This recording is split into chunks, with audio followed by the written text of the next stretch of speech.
اور اہل مکہ آپ صلی اللہ علیہ وسلم کی صداقت اور امانت کے باعث آپ کو صادق اور امین کہا کرتے تھے. اور جب آپ نے اپنی دعوت کا آغاز کیا تو آپ نے اسی صفت سے متعلق گواہی طلب کی. اور انبیاء کرام کی اگر ہم ویسے تاریخ دیکھیں تو ہمیں معلوم ہوگا کہ اس سے پہلے بھی انبیاء کرام جب اللہ کا پیغام لے کر لوگوں کے پاس گئے تو ان کے پاس اخلاق اور کردار کی یہ دو مضبوط خوبیاں ہوا کرتی تھیں, امانت اور صداقت. اچھا. کیونکہ اخلاق کا جو بلند مرتبہ ہے وہ اسی سے حاصل ہوتا ہے, اسی پر اخلاق کی عمارت جو ہے تعمیر ہوتی ہے. اب سوال آپ کا کہ امانت اور صداقت کے جاننے کے باوجود اہل مکہ ایمان کیوں نہیں لے کر آئے؟ تو اس کی مختلف اور متعدد وجوہات ہیں. آپ کے کردار پر انہیں کوئی شک اور شبہ نہیں تھا, امین کہہ کر پکارا کرتے تھے. بارہا مواقع آئے, حجر اسود کی تنصیب کا موقع تھا, آپ صلی اللہ علیہ وسلم تشریف لائے تو اہل مکہ نے, اہل عرب نے کہا حاضل امین, کہ آپ امین ہیں اور ہم آپ پر راضی ہیں. لیکن جس کلمے کی طرف اللہ کے رسول صلی اللہ علیہ وسلم نے دعوت دی کہ قولوا لا الہ الا اللہ, کہ کہہ دو کہ نہیں ہے کوئی معبود اللہ کے سوا, تو یہ جو ایک چھوٹا سا کلمہ ہے لیکن یہ دراصل ایک انقلاب لے کر آنے والا کلمہ تھا. واہ واہ. جس کے نتیجے میں وہ 360 بت جو مکہ مکرمہ میں خانہ کعبہ میں رکھے ہوئے تھے ان کی نفی کرنا ہوتی, اور وہ ہزاروں بت جو انہوں نے اپنے قبائل میں اپنے گھروں میں رکھے ہوئے تھے, جن کی وہ پوجا کیا کرتے تھے, جن کے آگے چڑھاوے چڑھایا کرتے تھے, جن سے ان کی معیشت وابستہ تھی, یہ دراصل اس کا انکار کرنا تھا. تو یہ اصل وجہ تھی کہ انہوں نے آپ صلی اللہ علیہ وسلم کے صادق اور امین ہونے کے باوجود, اس پر ایمان رکھنے کے باوجود, یعنی آپ کی صداقت پر ان کا یقین جو ہے وہ ایمان کے درجے تک تھا, لیکن انہوں نے اس کلمہ کا انکار کر دیا, آپ کی دعوت کو قبول نہیں کیا. لیکن دلچسپ بات یہ ہے کہ اس کے باوجود کہ آپ کی بھرپور مخالفت کی, آپ کی جان کے دشمن ہو گئے, لیکن ہجرت مدینہ کا موقع آتا ہے تو ہم یہ دیکھتے ہیں کہ آپ صلی اللہ علیہ وسلم کے پاس اس وقت بھی کفار مکہ کی امانتیں موجود ہیں جو آپ حضرت علی رضی اللہ عنہ کے سپرد کر کے جاتے ہیں. تو اس سے یہ معلوم ہوتا ہے کہ اہل مکہ کا یہ جو یقین تھا وہ برقرار تھا, آپ کی بھرپور مخالفت کرنے کے باوجود بھی, آپ کی جان کے دشمن ہونے کے باوجود بھی وہ اس بات کا تصور نہیں کر سکتے تھے کہ آپ صلی اللہ علیہ وسلم ان کی امانت میں خیانت کریں گے. تو یہ ان کا جو انکار ہے وہ تو ان کے معاشی مفادات سے وابستہ ہے, اچھا, ان کی تاریخ سے وابستہ ہے, وہ اپنے آباء و اجداد کے جس دین پر عمل پیرا تھے اس کے ساتھ وابستہ ہے کہ وہ ان تمام چیزوں کو ترک نہیں کرنا چاہتے تھے. اور وہ یہ سمجھتے تھے کہ جو سٹی اسٹیٹ آف مکہ, مکہ کی شہری ریاست جو انہوں نے قائم رکھی ہے, جہاں ان کے پاس مختلف مناصب ہیں, عہدے ہیں, اور پورا عرب بلکہ دنیا بھر سے لوگ جو زیارت کے لیے آیا کرتے تھے اور ان کے ماتحت ہوا کرتے تھے, ان کی اجازت سے آیا کرتے تھے, اور اس خانہ کعبہ کی وجہ سے جو ان کو برتری حاصل تھی سیاسی طور پر, وہ یہ سمجھتے تھے کہ ان کی یہ سیاسی برتری عرب پر یہ فوقیت ختم ہو جائے گی. ان کا جو معاشی نظام وابستہ ہے, جو چڑھاوے چڑھائے جاتے ہیں, جو نظر پیش کی جاتی ہے, جو مال و دولت نچھاور کیا جاتا ہے بتوں کے قدموں میں, جو ان کے حصے میں آتا تھا وہ ان کے پاس نہیں رہے گا. تو یہ اصل وجہ تھی کہ انہوں نے جو ہے وہ آپ صلی اللہ علیہ وسلم کے صادق اور امین ہونے کے باوجود اس دعوت کو قبول کرنے سے انکار کیا. جانے کا خوف تھا ان کو, کہ مال کے چھن جانے کا خوف تھا, ان کو معیشت کا اپنا خوف تھا کہ وہ جو ہے پھر وہ سیادت اور قیادت کے اس رتبے پر فائز نہیں رہ سکیں گے. تو یہ وجہ ہے کہ انہوں نے اس بات سے انکار کیا. اچھا مفتی صاحب یہ بتائیے کہ کس طرح سے ہم سے اوج کمال پر کسی انسان کو دیکھ سکتے ہیں کہ اگر وہ امانت دار اچھا ہو جائے اور سچا ہو جائے, یہ دو کوالٹیز کسی کو بہت زیادہ بلند مرتبے پر فائز کر دیتی ہیں, اس کی کیا وجہ ہے؟ اور بھی تو کوالٹیز ہیں کہ جن کو اختیار کر, پرسنالٹی کا اچھا ہونا ہے, اچھا تاجر ہونا ہے, اچھا لباس پہننا ہے, اچھا خاندان ہونا ہے, لیکن کہا یہ جاتا ہے کہ نہیں,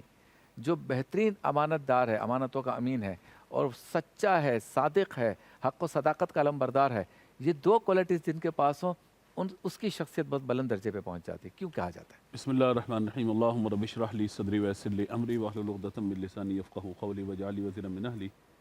دیکھیں, صداقت, امانت داری, یہ دو چیزیں وہ ہیں کہ جو انسان ان چیزوں کو اپنا لے, اختیار کر لے, یقیناً اس کے بارے میں لوگوں کی رائے بہت اچھی ہو جاتی ہے.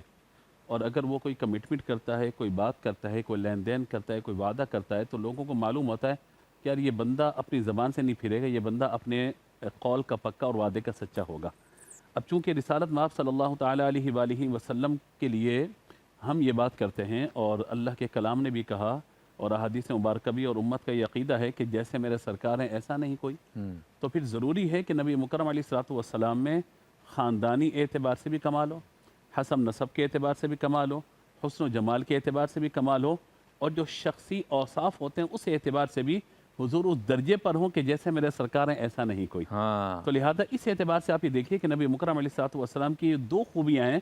آپ دیکھیے اگر کوئی غیر مسلم بھی ہوگا، چاہے وہ رسالت مآب صلی اللہ تعالیٰ علیہ وآلہ وسلم پر ایمان نہ بھی لائے، لیکن جب اس سے آپ صداقت و امانت داری کی بات پوچھیں گے، وہ اپنے کسی لیڈر کی بات نہیں کرے گا، نبی مکرم علیہ الصلوۃ والسلام کی بات کرے گا۔ واہ واہ واہ، سبحان اللہ۔ تو یہ وہ چیز ہے۔ اس کا مطلب یہ ہو گیا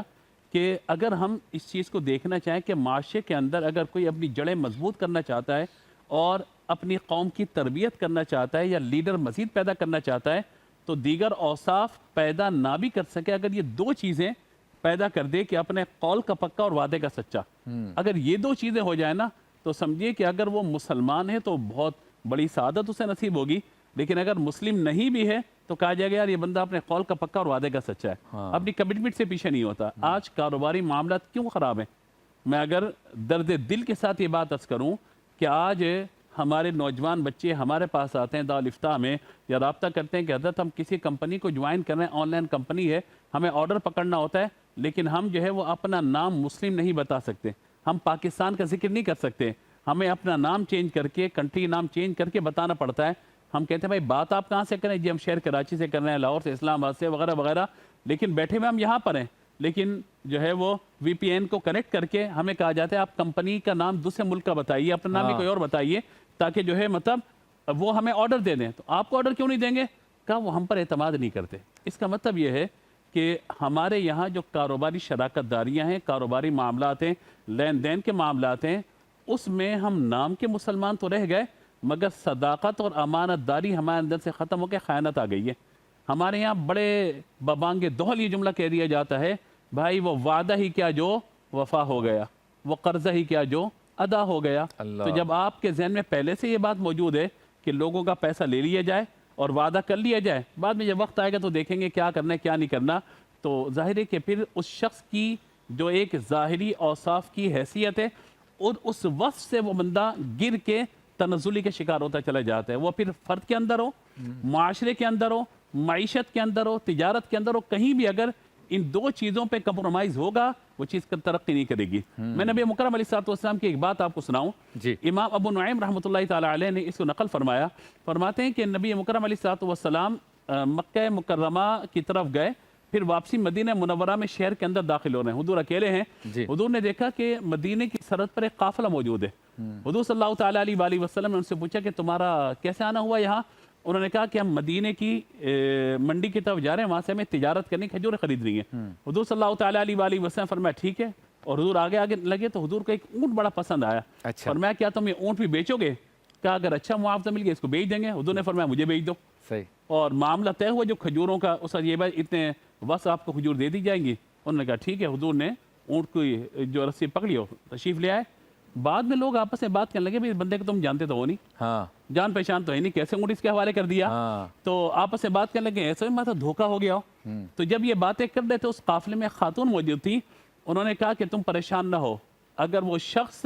قیمت نہیں دے گا تو اس اونٹ کی قیمت کی ضامن میں ہوں۔ کہا تم کیسے کہہ رہی ہو؟ کہا میں نے اس شخص کا چہرہ دیکھا ہے کہ مجھے محسوس ہوتا ہے ایسا شخص نہ کبھی جھوٹ بول سکتا ہے نہ کبھی دھوکہ دے سکتا ہے۔ اس کا چہرہ اس طرح چمک رہا تھا۔ کچھ ہی دیر گزری کہ ایک صحابی حضور کے تشریف لائے، کھجوریں ان کو لا کر کے ادا کر دی۔ تو معاملہ کیا ہے کہ نبی مکرم علیہ الصلوۃ والسلام ان کو نہیں جانتے تھے، وہ حضور کو نہیں جانتے تھے، مگر اس کے باوجود حضور نے ان سے سودا کیا، اور ان کے دلوں میں جو اضطراب تھا حضور کا چہرہ دیکھ کے وہ ختم ہو گیا، اور حضور نے اپنے وعدے کے مطابق ان کو کھجوریں بھی پہنچا دی۔ تو یہ باتیں شخصی اوصاف کے اعتبار سے صادق ہونا، امین ہونا، یہ بہت زیادہ لازم و ضروری ہے۔ کیا بات۔ اچھا مدنی رضا صاحب یہ بتائیے کہ سرکار دو عالم صلی اللہ علیہ وسلم نے جو تعلیمات ہم تک پہنچائی، اگر مجھ سمیت ہم میں سے کسی کو بھی یہ دسترس حاصل ہے کہ وہ پڑھ لیتا ہے احادیث قرآن یا تفاسیر یا شروحات، اور اس سے وہ تعلیمات پہنچ جاتی ہیں ہم تک، ہم یہ تعلیم کسی اور کو نہ پہنچائیں، تو کیا یہ بھی خیانت ہے کہ یہ ڈیوٹی تھی کہ تم نے پہنچانی اور تم نے نہیں پہنچائی، اس کے بارے میں ذرا اصلاح فرمائیے۔ بسم اللہ الرحمن الرحیم۔ دیکھیں، جس طریقے سے امانت ایک مالی معاملے کے اندر ہوتی ہے، اسی طریقے سے یہ امانت آپ کی صلاحیتوں کے اعتبار سے بھی ہوتی ہے، آپ کے علم کے اعتبار سے بھی ہوتی ہے۔ اگر مثال کے طور پر آپ کے پاس علم موجود ہے، تعلیم موجود ہے، اور آپ اس کو آگے نہیں پہنچا رہے، تو اس کے بارے میں بھی احادیث کے اندر وعیدات آئی ہیں کہ جس کسی سے مسئلہ پوچھا گیا اور اس کو اس کا جواب معلوم تھا لیکن اس نے وہ آگے نہیں پہنچایا، اچھا، تو ایسی صورت کے اندر سرکار علیہ الصلوۃ والسلام نے ایسے شخص کو بھی قابل مذمت قرار دیا ہے۔ اب یہاں پر جو ہے وہ ہمارے علماء نے اس کی وضاحت میں یہ بات ضرور فرمائی کہ اگر مثال کے طور پر آپ نے کسی کو بات بتانی تھی، کسی کو کوئی مسئلہ سمجھانا تھا، کسی کو کوئی علم دینا تھا، اور وہ بات آپ کے علاوہ کوئی اور آگے پہنچا نہیں سکتا تھا اور سامنے والے کی ضرورت تھی، تب یہ کتمان علم کا جو ہے نا وہ گناہ آپ کے سر پر آئے گا۔ اچھا، لیکن اگر آپ کے ذریعے، آپ کے علاوہ کسی اور ذریعے سے بھی کوئی معلومات حاصل کر سکتا ہے اور آپ نے نہیں بتایا اپنے طور پر، تو پھر کتمان علم کا گناہ نہیں ہوگا۔ صحیح۔ اب یہ جو ایک مسئلہ ہے کہ آپ اپنی صلاحیت دوسروں تک ٹرانسفر کر رہے ہیں، اپنی نالج دوسروں کو ٹرانسفر کر رہے ہیں، اس کو بھی ہماری شریعت کے اندر گویا کہ یوں سمجھ لیں کہ ایک امانت کے طور پر قرار دیا گیا۔ اچھا، یہ بھی ایک امانت ہے کہ آپ دوسروں تک پہنچائیں۔ ایک اچھا مشورہ ہوتا ہے نا، اس کو بھی ایک امانت کہا جاتا ہے کہ ایک اچھا مشورہ بھی ایک امانت ہے۔ اب یہاں پر بھی آپ دیکھیں کہ اگر آپ کو معلوم ہے کہ میں سامنے والے کو جو مشورہ دے رہا ہوں، یہ مشورہ اس کے لیے اس کی فیلڈ کے اندر بہت زیادہ امپورٹنس رکھتا ہے، اس کی فیلڈ کے اندر جو ہے وہ اس کو کامیاب کر سکتا ہے، اس کے کام آ سکتا ہے، تو آپ پر لازم ہے کہ آپ اس کو ایک اچھا مشورہ دیں۔ تو ہمارے پاس عمل کے ساتھ ساتھ یہ جو دیگر علوم وغیرہ کے سلسلے میں ہے، یہ مشورہ ہے، اس کو بھی ایک امانت کے طور پر کنسیڈر کیا گیا ہے۔ اب ہمارے یہاں پر ہوتا یہ ہے کہ بعض اوقات انسان کے پاس جو صلاحیتیں ہوتی ہیں نا، وہ صلاحیتیں اس کے ساتھ قبر میں چلی جاتی ہیں لیکن وہ آگے کسی اور تک منتقل نہیں ہوتی، اور یہ زندہ قوموں کی علامت نہیں ہے۔ نبی کریم علیہ الصلوۃ والسلام کی تعلیمات یا شریعت کا مزاج دیکھیں نا، تو زندہ قومیں وہ ہوتی ہیں کہ جو اپنی صلاحیت ساتھ قبر میں نہ لے کر جائیں بلکہ اپنی صلاحیتیں آگے دوسروں میں ٹرانسفر کر کے جائیں۔ اگر مجھے کسی چیز کے بارے میں پتہ چل جائے گا نا کہ مارکیٹ کی ٹیکنیک کیا ہے کامیاب ہونے کے سلسلے میں، تو جو مین ٹیکنیک ہوگی نا وہ میں شاید کسی کو بھی نہ بتاؤں کہ اگر میں نے اس کو بتا دی تو یہ آگے ہو جائے گا۔ میں اگر آگے بڑھا سکتا ہوں کسی کو، میں اگر کسی کو موقع فراہم کر سکتا ہوں، اور لیکن میں نہ کروں، کیونکہ یہ اگر میں نے اس کو موقع فراہم کر دیا، یہ مجھ سے باصلاحیت، مجھ سے زیادہ باصلاحیت ثابت ہو گیا، تو یہ آگے نہیں بڑھ سکے گا۔ تو یہ بھی اخلاقی اعتبار سے امانت میں خیانت ہے۔ تدریس میں بھی ایسا بہت زیادہ ہوتا ہے، تحقیقی کاموں ہوتا ہے، جیسے ڈاکٹر صاحب کا شعبہ ہے، اس میں بھی ایسا ہی ہے کہ اگر کوئی چیز پتہ ہوتی بھی ہے تو آگے نہیں بڑھاتے کہ استاد کی مونوپولی ختم ہو جائے گی۔ اسی طرح جیسے آپ حضرات کا تدریسی شعبہ، اس میں بھی ایسا بالکل تدریس میں بھی ایسا ہوتا ہے کہ بعض اوقات شاگردوں کو وہ ٹیکنیک نہیں بتائی جاتی کہ استاد جو ہے وہ کس ٹیکنیک سے پڑھا رہا ہے، کس ٹیکنیک سے سمجھا رہا ہے، لیکن یہ زندہ قوموں کی علامت نہیں ہے۔ اگر ایک استاد شاگردوں کو اس حیثیت سے پڑھا رہا ہے کہ میرے سامنے جو بیٹھے ہوئے شاگرد ہیں وہ بھی استاد بنے اور اس صلاحیتوں کو مزید آگے منتقل کریں، تو پھر ایک استاد ہوگا باصلاحیت جو آگے مزید 10 استاد پیدا کر سکتا ہے، اور اس 10 استادوں سے مزید آگے کتنے اساتذہ پیدا ہو سکتے ہیں۔ اسی لیے ہمیں نبی کریم علیہ الصلوۃ والسلام کی تعلیمات کو، مزاج شرع کو سامنے رکھ کر اس بات کی طرف بھی توجہ کرنی چاہیے کہ آپ کا علم، آپ کا مشورہ، آپ کی صلاحیتیں، آپ کے پاس جتنی معلومات، آپ کے پاس جتنے مواقع ہیں، اگر آپ کسی اہل کو اس موقع تک پہنچا سکتے ہیں، کسی کو آگے بڑھا سکتے ہیں، تو آپ آگے پہنچائیں۔ اس میں ایک اور پہلو بھی یہ ہے کہ اگر آپ نیکی کے کام میں کسی کو آگے بڑھائیں گے نا، اور وہ آپ سے زیادہ کام کر گیا، ہر کام میں نہیں کر سکتا دنیا کا، نیکی کے کام میں نے کسی کو آگے کر دیا اور وہ مجھ سے زیادہ کام کر گیا نا، تو میرے لیے ثواب جاریہ بھی ہوگا۔ تو اس پہلو پہ بھی ہمیں ضرور غور و تفکر کرنا چاہیے۔ بہت خوب۔ سرکار دو عالم صلی اللہ علیہ وسلم بطور امین اور بطور صادق، یہ ہمارا آج کا موضوع ہے۔ بارگاہ رسالت میں گلہ عقیدت پیش کریں گے ہمارے خرم حبیب بھائی جی۔ حق ادا ہو کیسے بھلا مصطفیٰ کی مدحت کا، اللہ موترف ہے دشمن بھی آپ کی صداقت کا، موترف ہے دشمن بھی آپ کی صداقت کا، بہت ورد جاری رکھنا ہے اس میں جان رحمت کا ورد جاری رکھنا ہے، اس میں جان رحمت کا پیروی تقاضا ہے، آپ سے محبت کا پیروی تقاضا ہے، آپ سے محبت کا۔ کیا بات، انما انا قاسم، ذکر کرتی ہے کسی کا، آپ کی سخاوت کا، آپ کی عنایت کا، آپ کی سخاوت کا، آپ کی عنایت کا، فیصل سے پہ نازا ہے، کر رہا ہے چرچا جو، فیصل اس پہ نازا ہے، کر رہا ہے چرچا جو، آپ کی امانت کا، آپ کی صداقت کا، آپ کی امانت کا، آپ کی صداقت کا۔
خوش آمدید، ایک بار پھر آپ کی خدمت میں حاضر ہیں اور آپ دیکھ رہے رحمت للعالمین کی روح پرور نشریات جو ماہ ربیع الاول کی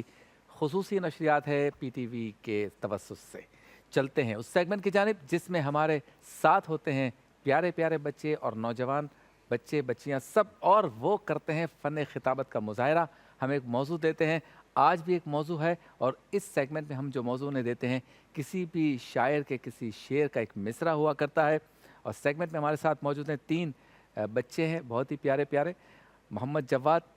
احمد علی اور محمد رفیع، وہ تشریف لائیں گے، اور آج کا موضوع ہے سبق پھر پڑھ، صداقت کا، عدالت کا، شجاعت کا، اور جیوری ہماری ہیں یہ تینوں معزز علماء کرام، چونکہ آج کا ہمارا موضوع بھی سرکار دو عالم صلی اللہ علیہ وسلم کا صادق اور امین ہونا ہے، لہٰذا موضوع کے حساب سے ہم نے آج ان کو یہ مصرع دیا ہے۔ تو پہلے آتے ہیں محمد جواد، تشریف لائیے، سبق پھر پڑھ، صداقت کا، عدالت کا، شجاعت۔ امامت نہ صرف فرد کی شخصیت کو نکارتی ہے بلکہ معاشرتی نظام کو بھی استحکام عطا کرتی ہے۔ صدر علی وقار کہ جس کی ابتدا 3 صفات سے ہوتی ہے، کہ پہلی صفت صداقت ہے، کہ جس کی بدولت معاشرے میں ادب و احترام کی ایک ایسی فضا قائم ہوتی ہے کہ معاشرہ امن و سکون کا گہوارہ بن جاتا ہے، اور دوسری صفت عدالت ہے کہ جس سے معاشرے میں عدل و انصاف قائم ہوتا ہے، اور پھر اس کا اجاڑ ممکن نہیں، کیونکہ ہر ترقی یافتہ معاشرہ ایمانداری اور سچائی کی بنا پر ترقی کر پاتا ہے۔ آخری اور اہم چیز شجاعت ہے کہ تاریخ گواہ ہے کہ جب جب مسلم قوم میں بزدلی در آئی تب تب زوال ان کا مقدر بنا۔ سو ان 3 صفات پر عمل کرنے والے ہی معاشرے کی امامت کے قابل ہوتے ہیں، اور ہر دور کا مورخ انہیں خراج تحسین پیش کرتا ہے کہ تاریخ کے اوراق پر نظر دوڑائیں تو دین اسلام کی تبلیغ سے قبل بھی کفاران مکہ آپ صلی اللہ علیہ وسلم کو صادق اور امین کے لقب سے پکارتے تھے۔ یہ آقائے نامدار صلی اللہ علیہ وسلم کی سچائی، بہادری اور ایمانداری ہی تھی کہ جسے دیکھ کر آپ کے ازلی دشمن بھی آپ کے چاہنے والے بن گئے۔ یہ صفات جب صحابہ نے سیکھی